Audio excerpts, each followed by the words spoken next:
Peringatan, animasi ini dibuat dengan tujuan sharing pengalaman pribadi sang pengirim cerita. Dimohon untuk menghargai cerita tanpa menyudutkan beberapa pihak. Selamat menikmati. Percuma, sia-sia, apa kata yang tepat buat ngegambarin kisah cinta gue? Hai, kenalin, nama gue Nasya. Gue bakalan bagiin cerita gue tentang nemenin cowok gue dari nol. Cowok gue namanya Kak David. Dia kakak kelas gue saat gue SMA. Kita ngejalanin hubungan sejak gue kelas 11 semester 2. Seiring berjalannya waktu, kadang lari sih. Fokus. Jadi waktu itu lagi main ke taman pas weekend, David tiba-tiba ngide gitu, ngajakin gue buat buka warung makan. Akhirnya gue bilang, ya udah, gas. Habis dari taman, kita beli celengan dan gak lupa ngasih nama, modal buat jualan. Oh iya, cowok gue ini tuh juga sekolah sama kerja buat kebutuhan adiknya. FYI, ayahnya udah meninggal, jadi dia sama ibunya harus jadi tulang punggung keluarga. Kadang gue nggak beli skincare atau keperluan gue demi buat nabung di celengan itu. Dia sampai nangis dan minta maaf kalau misalnya uangnya nggak cukup kalau buat nabung karena buat bayar SPP sekolah adiknya sama dia juga. Lalu gue bilang, nggak apa-apa, santai aja. Setengah tahun kita nabung dan saat celengannya kita buka, kita hitung hasilnya ternyata ada 5 jutaan. Itu cukup buat modal jualan kita, beli keperluan jualan, dan kita sewa tempat yang murah juga aman buat budget kita. Dan akhirnya kita jualan ayam geprek dan stik ala-ala warungan gitu. Alhamdulillahnya rame banget. Dan setiap itu kita beli keperluan dagang, dari bahan dan lain-lain. Singkat cerita, akhirnya David lulus dari SMA. Dia bingung mau kuliah atau kerja. Gue bilang ke dia kalau uang kita ini buat dia kuliah aja. Kalau kurang, ambil uang tabungan di ATM gue dan akhirnya dia pilih untuk kuliah. Berhubung dia kuliah di luar kota, jadi nggak bisa nemenin gue beli barang dagangan sama layanin pembelinya. So, gue jalanin bisnis ini sendiri. Dan singkat cerita, gue juga udah mau lulus. Jadi tugas sekolahnya padet banget. Gak bisa ngurusin bisnis warung makan gue. Dan akhirnya dengan berat hati untuk sementara warung ditutup atas kesepakatan bersama.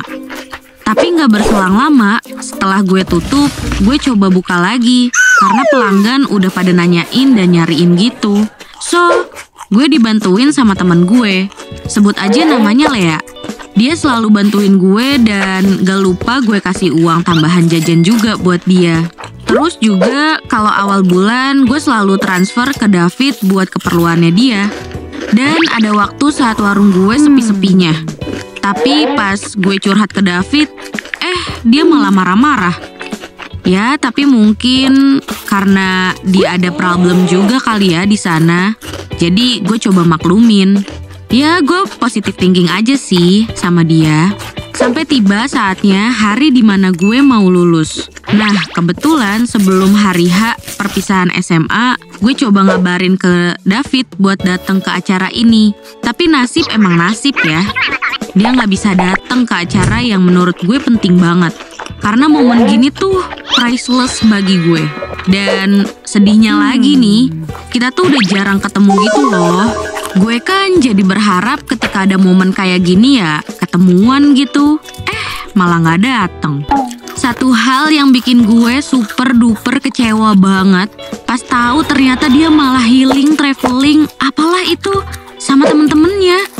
Dan pede banget sampai dibuat Insta story. Apa dia nggak mikirin perasaan gue di sini?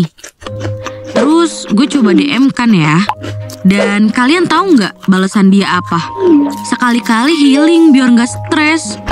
Gue bilang lagi, kamu healing kesana kesini bisa, tapi untuk datang ke acara ini nggak bisa. Gue sama David berantem sampai akhirnya gue chat lagi dan minta maaf. Lagi-lagi yang benar yang minta maaf. Tapi cuman dibales, jangan keras kepala jadi cewek. Sedih sih sama tanggapan dia. Dan akhirnya gue udah masuk kuliah juga. Nah, gue mutusin buat kuliah di kota gue aja. biar bisa nerusin warungnya. Gue ambil kuliah Kamis dan Sabtu, biar waktu yang lain bisa ke warung. Semakin lama David selalu minta uang, padahal belum awal bulan. Awalnya masih gue kasih terus tuh, sampai uang buat beli bahan dagangan habis dan tinggal 30.000. Parahnya lagi, gue terpaksa sampai ambil uang tabungan gue lagi. Gue coba video call David, tapi nggak diangkat dan gue coba lagi nih di hari berikutnya. Dan terus nggak diangkat juga. Terus gue nyeletuk deh. Kamu buat apa sih uangnya? Ingat, kita uangnya buat masa depan nanti. Buat nikah dan beli rumah, bukan buat hedon gaya-gayaan sana-sini. Terus dengan santainya dia bilang gini, nikmatin aja masa-masa kayak gini. Masih muda, nggak usah stres mikirin nikah-nikah. Dengan jawaban sesimpel itu, wajar dong kalau gue marah. Bayangin aja, gue yang mati-matian di sini jalanin bisnisnya sendiri, gue ngorbanin waktu dan tenaga. Dengan perasaan kecewa, gue matiin tuh video call-nya. Gue coba nggak chat dia ataupun ngingetin buat makan, tapi dia juga nggak coba buat ngechat gue. Berhubung warung lagi rame-ramenya, gue nggak sempet ngangkat kalau ada telepon dari David. Pas agak lumayan sepi, gue baru jawab. Nah, sialnya, gue belum jawab apa-apa, dia udah marah-marah karena nggak diangkat. Terus, gue coba sabar. Akhirnya, gue coba jelasin karena warung rame dan minta maaf. Dia bilang, mana uang TF? Paket gue udah nyampe, dan uang bulanan kos kemarin sama bulanan sekarang belum dibayar. Jujur, gue amat sangat kaget. Loh, kok bisa nggak dibayar? Padahal bulan kemarin gue transfer. Gue coba nyaranin dia buat kerja juga. Dia malah marah-marah. Sampai ngancem gue gini gitu, dan sampai ngeblok semua sosial media gue. Anehnya, dia balik lagi di hidup gue setelah 3 bulan gak ngabarin gue. Dia bilang kalau dia udah hamilin cewek lain. Pas gue denger itu rasanya bener-bener sampai gak bisa bicara gitu. Kayak gue tiba-tiba nge-freeze. Dia juga jujur kalau selama ini uang yang gue transfer dulu habis karena dia suka beliin barang ceweknya yang mahal-mahal gitu. Dan suka pergi ke klub malam. Sampai akhirnya dia bilang, aku masih mau sama kamu. Aku sama dia cuman buat kesenangan seks doang. Gak lebih dan gak mau rusak kamu untuk kesenangan aku. What? Dia gituin cewek lain buat seneng-seneng. Biar gak ngerusak gue. Otaknya di mana, Bambang? Berhubung gue udah kecewa banget, akhirnya gue bilang gak bisa dilanjutin dan kita tutup warung. Uang warungnya kita bagi 2. Mau gimana pun, dulu dia juga ikut nabung buat modal. Banyak orang yang sedih karena warung kita ditutup. Tapi ya mau gimana lagi. Jangankan buka warung lagi, keluar kamar aja nggak sanggup banget. Karena sesakit itu perasaan gue dihancurin sama si monyet David. Sampai-sampai gue harus ngalamin self-harm. Suka nyalahin diri sendiri, kayak apa karena gue kurang waktu ya ke dia sampai dia kayak gitu. Akhirnya gue putusin ke psikolog dan alhamdulillah penyakit mental gue sekarang udah sembuh. Saat gue mulai enjoy dengan hidup gue, tiba-tiba gue dikabarin kalau anaknya David lahir. Gue coba ngasih kado buat anaknya. Dan saat gue bicara sama istrinya, gue coba nanya-nanya, namanya siapa? Istrinya pun jawab, Asya. Gue kaget sekaget-kagetnya, karena itu mirip sama nama gue. Gue langsung dejavu dengan kenangan gue sama David. Meskipun masa lalu dan hubungan gue sama David nggak baik, gue cukup respect ke dia karena pernah berjuang bareng-bareng. Saat mau pulang, David baru pulang kerja. Dia juga kaget saat lihat gue di rumahnya dan gue pamitan ke tante Nia alias nyokapnya David. Saat mau salim, ibunya nangis dan peluk gue.